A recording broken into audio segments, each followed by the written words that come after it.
have you not left yet? I hope you are not hanging about for some stew. Yes, you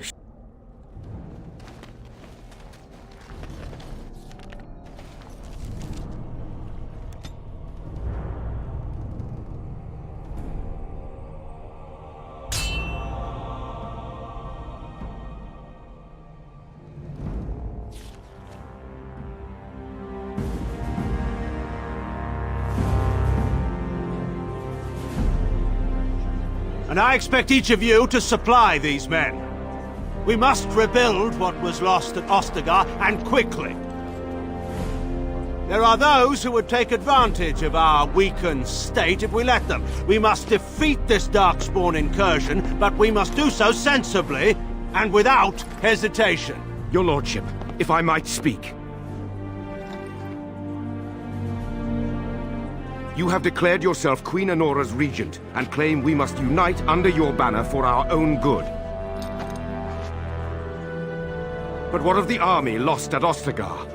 Your withdrawal was most fortuitous.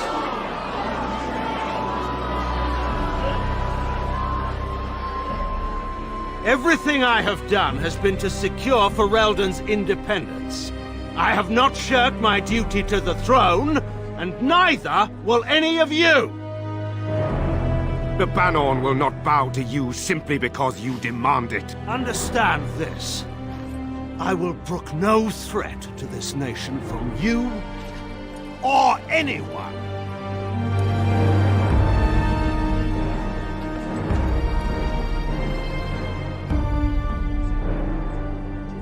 Van Tegan, please! Your Majesty, your father risks civil war. If Eamon were here... Van Tegan, my father is doing what is best. Did he also do what was best for your husband, Your Majesty?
I think he was out there looking for you. He's chosen you. Mabari are like that. They call it imprinting. Does this mean we're going to have this mangy beast following us about now? Wonderful. He's not mangy.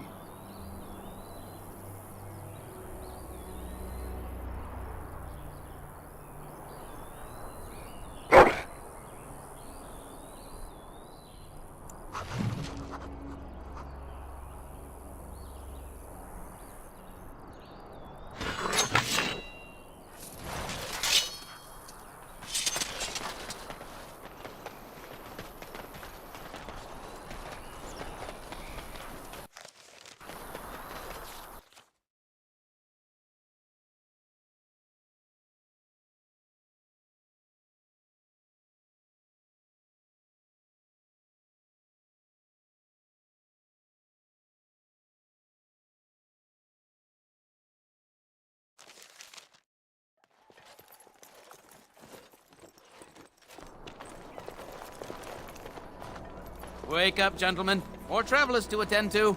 Led by a dwarf, oddly enough. They don't look much like them others, you know. Maybe we should just let these ones pass. Nonsense. Greetings, travelers. Highwaymen, preying on those fleeing the Darkspawn, I suppose. They are fools to get in our way. I say, teach them a lesson. Now, is that any way to greet someone? A simple 10 silvers and you're free to move on.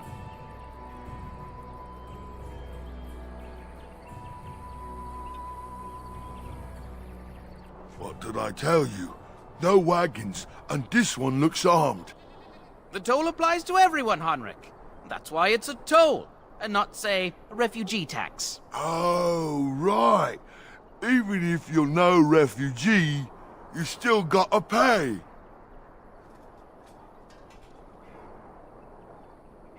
Well, I can't say I'm pleased to hear that. We have rules, you know. Right. We get to ransack your corpse then. Those are the rules. Well, this is going nowhere. Let's finish this, gents.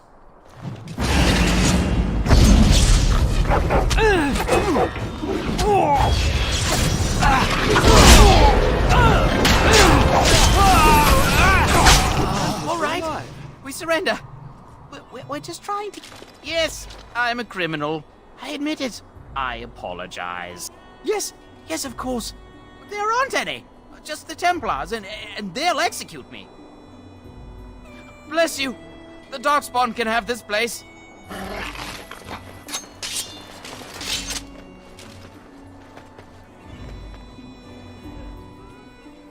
Well, there it is. Lothering. Pretty as a painting. Ah, so you have finally decided to rejoin us, have you? Falling on your blade in grief seemed like too much trouble, I take it. Is my being upset so hard to understand? Have you never lost someone important to you? Just what would you do if your mother died?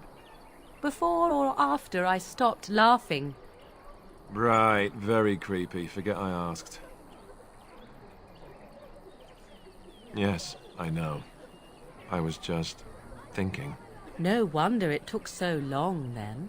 Oh, I get it. This is the part where we're shocked to discover how you've never had a friend your entire life.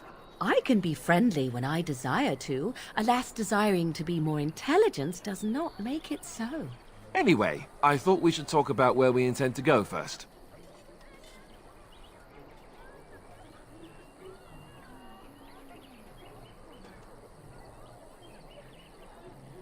This should be good. I think what Flemeth suggested is the best idea. These treaties, have you looked at them? There are three main groups that we have treaties for. The Dalish Elves, the Dwarves of Orzamar, and the Circle of Magi. I also still think that Arleman is our best bet for help. We might even want to go to him first. Go after your enemy directly. Find this man Loghain and kill him. The rest of this business with the treaties can then be done in safety. Yes, he certainly wouldn't see that coming, and it's not like he has the advantage of an army and experience and... I was asked for my opinion and I gave it. If your wish is to come up with reasons why something cannot be done, we will stand here until the Darkspawn are upon us.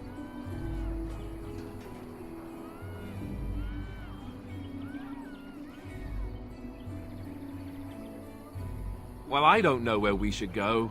I'll do whatever you decide. Now that is unsurprising.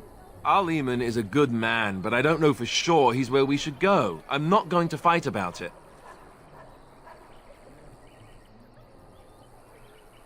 Short of leaving Ferelden to seek them out, the only place to send word to would be Weishaupt Fortress.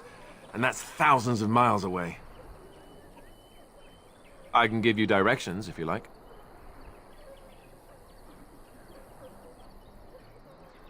That would be at their tower on Lake Kallenhard to the north. We'll be looking for the first enchanter, whoever that is. You're going to have to. I certainly wouldn't want to go there alone. Why? Would it frighten you? Are you afraid of dark and sunken places? I mean, we won't have any choice. You'll be there under Grey Warden business, and the dwarves will just have to see reason. They certainly are renowned for an abundance of reason, 'tis true.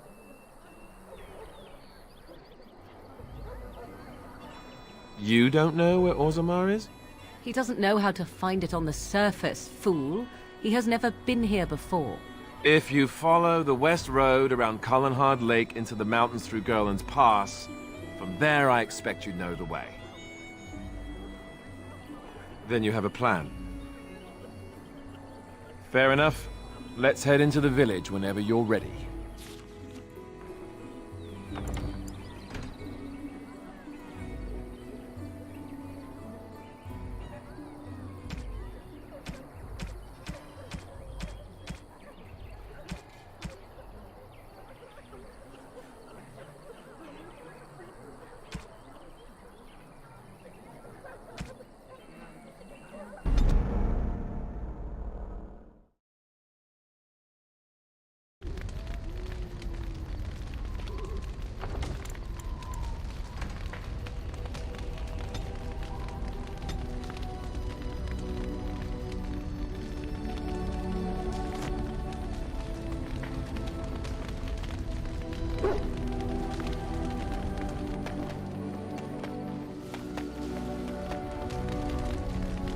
What do you wish of me?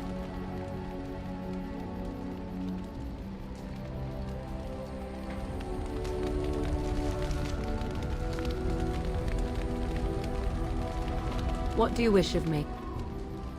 If you must.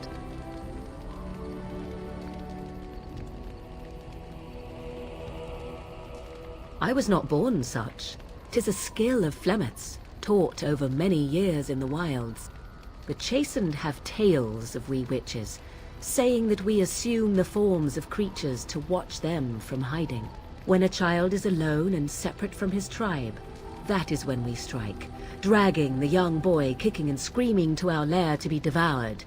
A most amusing legend.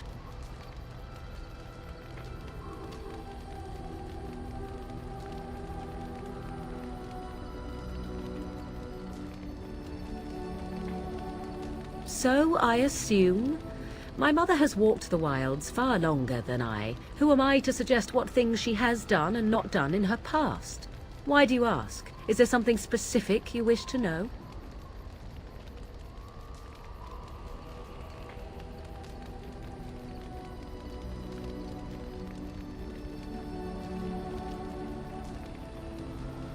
No? 'Tis not unheard of in the remote corners of the world. There are traditions of magic outside of the Circle of Magi, despite what those mages would have you believe. Some of these traditions are old, indeed, passed down as carefully guarded lore from one generation to the next. The zealots of the Chantry would uproot all such practitioners if they could. But as luck have it, some still exist. My mother is such a one.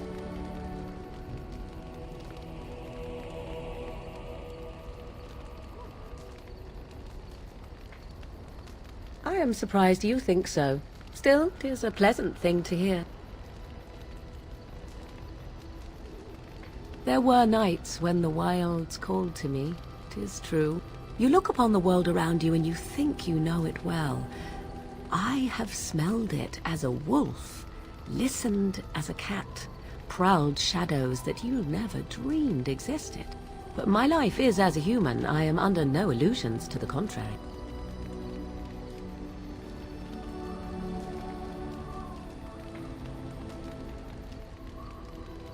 The form of an animal is different from my own. One may study the creature, learn to move as it does, think as it does. In time, this allows one to become as it is. I gain nothing by studying another human. I already am the same as they are. I learn nothing. So the answer is no, my human form is the only one I possess. Anyone with sufficient will. But the act of transformation is a magical one. 'Tis a spell and thus requires a mage's talents. If you had a notion to learn such a skill for yourself, sadly, you must remain disappointed. Indeed. Have you an opinion on my abilities, then? Am I an unnatural abomination to be put to the torch?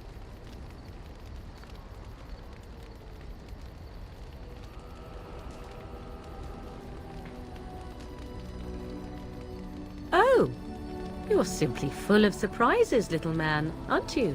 But enough of such talk. Let us proceed, lest the dust gather on us. What do you wish of me? If you must.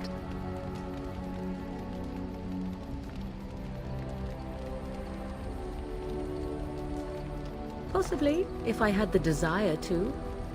I do not.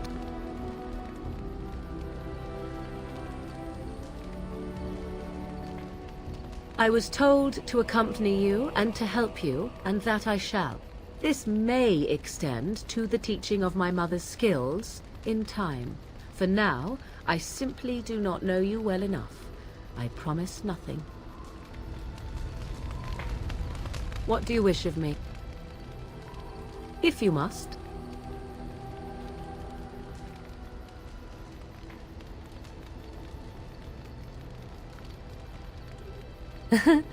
You are very cute to ask so many questions.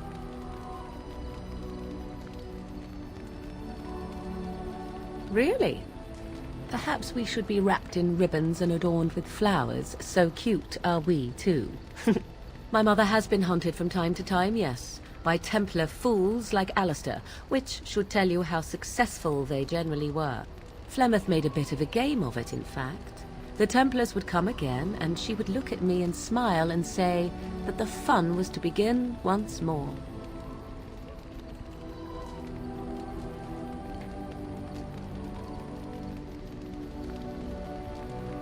I found the game fun. I was too young to understand the truth behind what was happening. Flemeth would warn them once. 'Twas a warning they inevitably failed to heed. And then the true game began. Often Flemeth would use me as bait. A little girl to scream and run and lure the Templars deeper into the wilds and to their doom.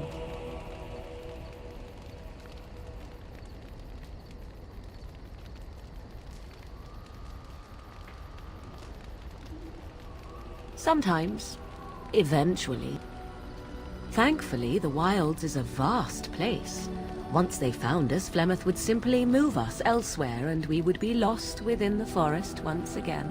I did not understand the danger we faced until I was much older. I had never heard of apostates or maleficarum.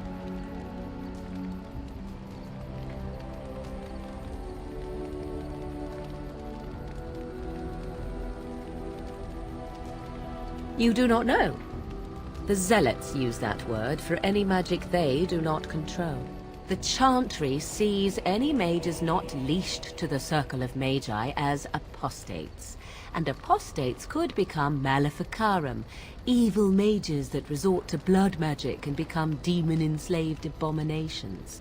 It may even be true. Still, those of us who prefer freedom see no reason to submit.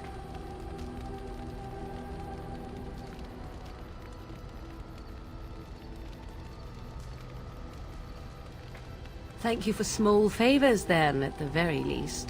Enough of this talk. Let us return to the task at hand. What do you wish of me? If you must. Why do you ask me such questions? I do not probe you for pointless information, do I?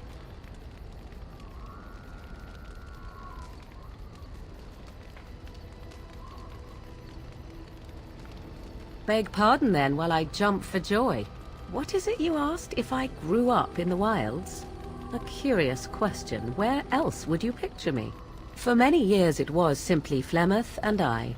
The wilds and its creatures were more real to me than Flemeth's tales of the world of man. In time, I grew curious. I left the wilds to explore what lay beyond, never for long. Brief forays into a civilized wilderness.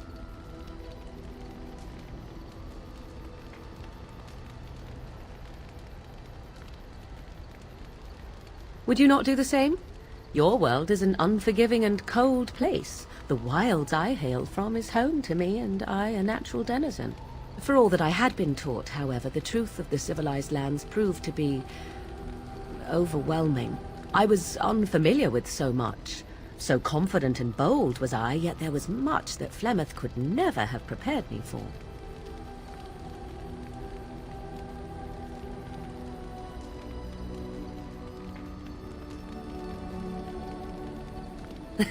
Equal parts daring and foolhardy, perhaps. Only once was I accused of being a witch of the wilds, and that by a chastened who happened to be traveling with a merchant caravan. He pointed and gasped and began shouting in his strange language, and most assumed he was casting some curse upon me. I acted the terrified girl, and naturally, he was arrested. Men are always willing to believe two things about a woman. One, that she is weak, and two, that she finds him attractive. I played the weakling and battered my eyelashes at the captain of the guard. Child's play. The point being that I was able to move through human lands fairly easily. Whatever humans think a witch of the wild looks like, 'tis not I. Not that I did not have trouble. There are things about human society which have always puzzled me, such as the touching. Why all the touching for a simple greeting? To begin with, yes. What is the point of touching my hand? I find it an offensive intrusion. There were many nuances that Flemeth could never tell me of. When to look into another's eyes. How to eat at a table. How to bargain without offending. None of these things I knew. I still do not understand it all, truth be told, but then I gave up long ago any hope of doing so. When I returned to the wilds last, I swore to Flemeth that I had no intention of leaving again.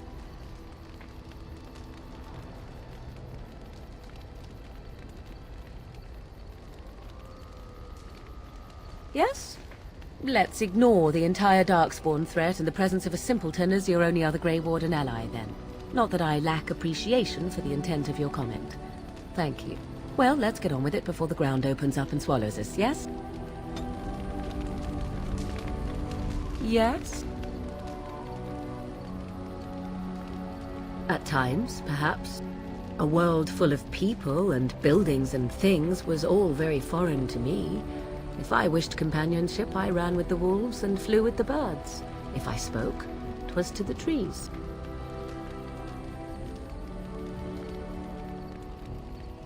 Such simple pleasures will only enthrall for so long.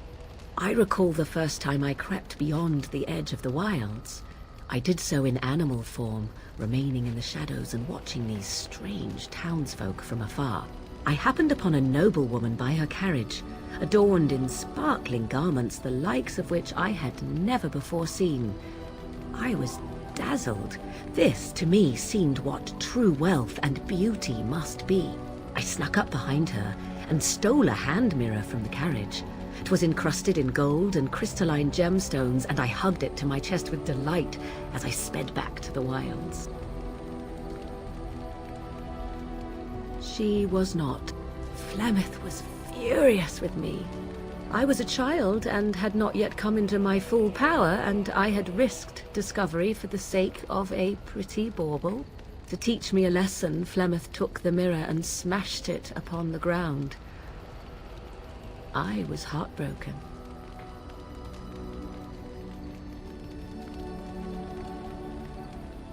And a foolish one. Flemeth was right to break me of my fascination. Beauty and love are fleeting and have no meaning. Survival has meaning. Power has meaning. Without those lessons, I would not be here today, as difficult as they might have been. They did indeed. To return to your original question, perhaps my time in the wilds was indeed lonely, but such was how it had to be. I find myself at times wondering what might have become of the girl with the beautiful golden mirror, but such fantasies have no place amidst reality.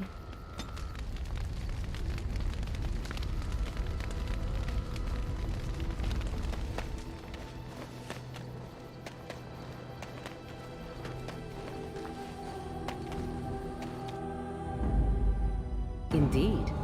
Yes. Yes.